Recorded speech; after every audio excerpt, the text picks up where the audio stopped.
তোমাদের সকলকে your Bengali study চ্যানেলে স্বাগতম জানাই।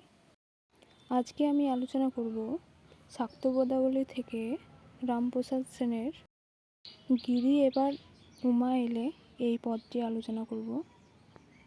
তার আগে জানাই এই পদটিতে মা উমার আগমন এবং সেই উমার প্রতি পিতার আবেগ এবং সেই কন্যাকে স্বামীর ঘরে পাঠানোর বিরক্তি, মানসিক বেদনার কথা নিয়ে মর্তবাসী এর চিন্তাধারা প্রকাশিত হয়েছে এখানে।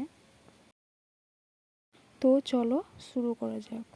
প্রথমেই আছে, গিরি এবার আমার উমা এলে আর উমা পাঠাবো না। বলবে লোকে মন্দ, কারুর কথা শুনবো না।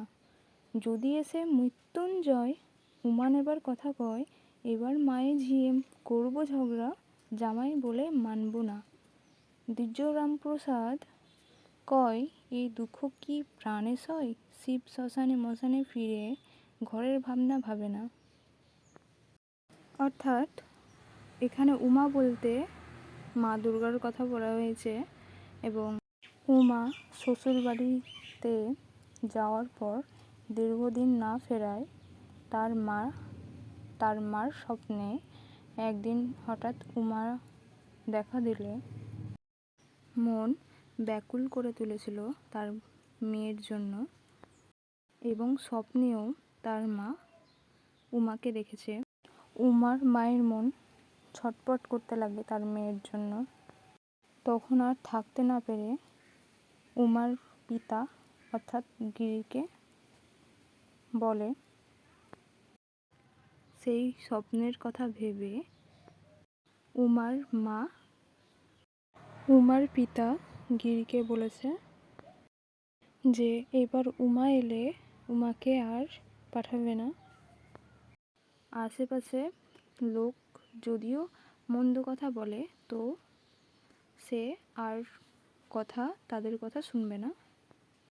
যদি এসে মৃত্যুঞ্জয়, অর্থাৎ এখানে মৃত্যুঞ্জয় বলতে শিবের কথা বোঝানো হয়েছে, যদি শিব তার উমাকে নিতে আসে, এবার মায়ে যে অর্থাৎ উমা এবং উমার মা দুজন মিলেই এই আর শিবকে জামাই মানবে না, ঝগড়া করবে। এবং দ্বিজ রামপ্রসাদ বলেছে যে এই দুঃখ কি প্রাণে সয়? শিব শ্মশানে মশানে ফিরে ঘরে ভাবনা ভাবে না। অর্থাৎ রামপ্রসাদ সেন সাধারণ মানুষের মনের ভাবনা তুলে ধরেছেন।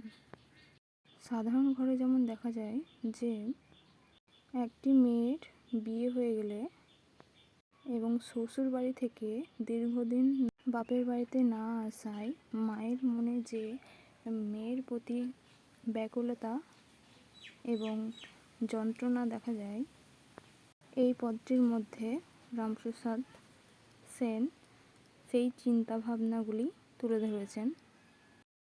ভিডিওটি যদি তোমাদের ভালো লাগে তো কমেন্টে জানাও, আর সাবস্ক্রাইব করে দিতে ভুলে যেও না, সাবস্ক্রাইব করে দিও।